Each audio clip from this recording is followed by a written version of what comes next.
handa na rin ang DepEd sa paglunsad ng Brigada Eskwela sa darating na Lunes, Mayo 20. Ito ay matapos lumagda ang kagawaran ng dalawang kasunduan sa Philippine Business for Education at Davis Paint Philippines Incorporated. Nagbabalik ang aming kasamang si Dina Pagilian.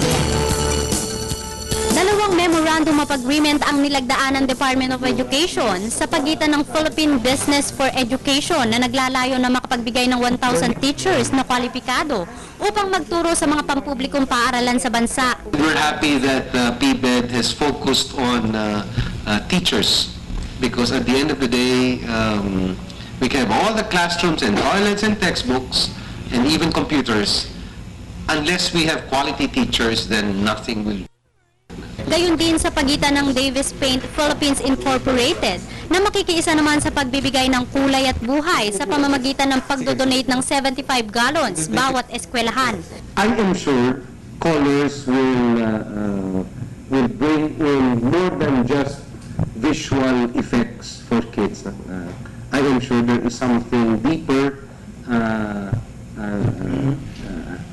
a deeper message that we will communicate.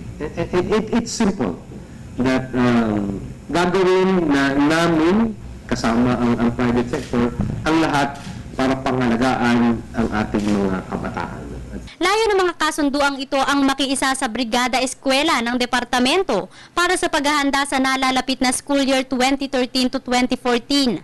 Nakatakdang magsimula ang Brigada Eskwela sa Mayo 20 hanggang 25 kung saan hinihikayat ang buong komunidad na makiisa sa paglilinis at pagsasaayos ng mga pampublikong eskwelahan.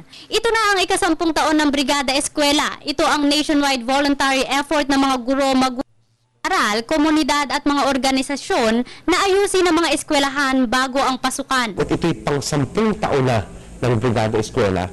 Sana naman ay naitanim na sa mga isip at puso ng ating mga kababayan. Hindi lang ng mga DepEd kasi ang Brigada Eskwela, yung buong komunidad. No?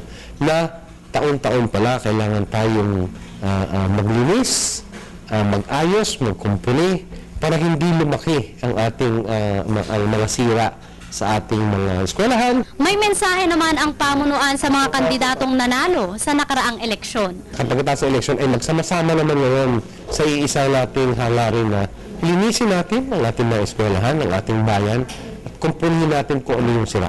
Hindi lamang sa mga classroom, kundi pati na rin sa ating lipunan. Para sa Telebisyon ng Bayan, ako si Dina Pagilian.